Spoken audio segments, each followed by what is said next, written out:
قل انما انا منذر، کہہ دیجئے بے شک میں تو صرف ڈرانے والا ہوں۔ انما یہ کلمہ حصر ہے، بے شک میں تو صرف ڈرانے والا ہوں، منذر ڈرانے والا اللہ کے عذاب سے۔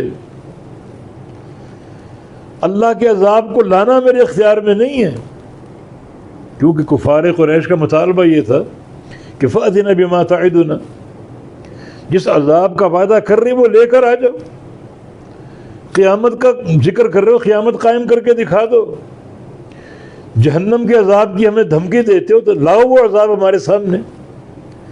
تو اس کا جواب قل آپ کہہ دیجئے انما انا منذر، کہ بے شک میں تو صرف ڈرانے والا ہوں، عذاب سے ڈرانے والا، عذاب لانے والا نہیں۔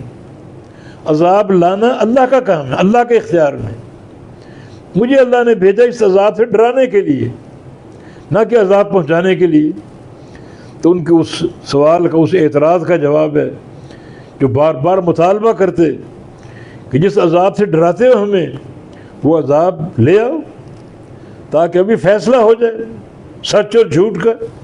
تو کہہ دیجئے کہ عذاب لانا میرا کام نہیں، عذاب سے ڈرانا میرا کام ہے۔ قل انما انا منذر، کہہ دیجئے بے شک میں صرف ڈرانے والا ہوں۔ وما من الہ الا اللہ الواحد القہار، اور نہیں ہے کوئی معبود، یہ ماں نافیہ کیونکہ آگے الا آ رہا ہے۔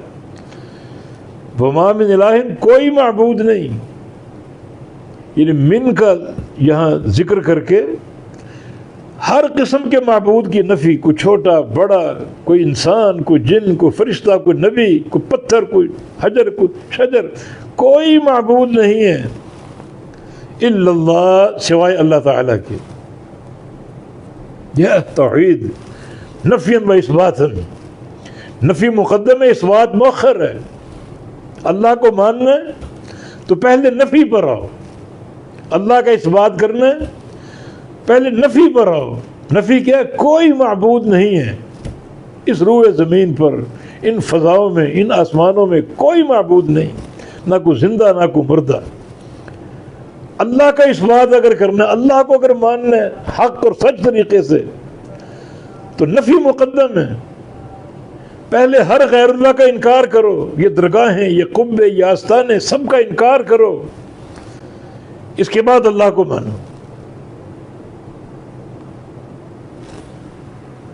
کسی شاعر نے کہا نکتہ توحید سمجھ میں آ تو سکتا ہے، ذہن میں ہو بت خانہ تو کیا کہیے۔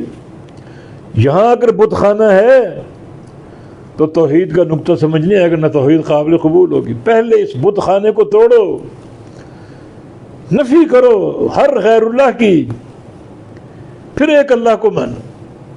کسی غیر اللہ کا تصور بھی ہے کہ فلاں داتا ہے، فلاں مشکل کشا ہے، فلاں حاجت روا ہے، اور فلاں غوث ہے، بلکہ غوث اعظم ہے، فلاں دستگیر ہے، فلاں بگڑی بناتا ہے، تو آپ نے نفی کو سمجھے، نفی کو قبول ہی نہیں کیا۔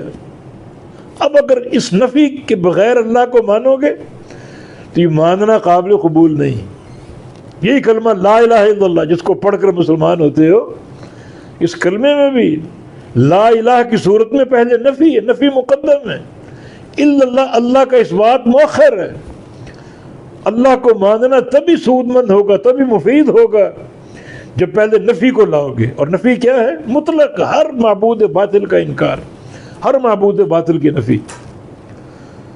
تو یہاں وما من الہ، یہ من کا اضافہ جو ہے مزید اس عموم کو بڑھا رہا ہے، اس تنکیر کو بڑھا رہا ہے کہ کوئی معبود ہے ہی نہیں الا اللہ، سوائے ایک اللہ کے۔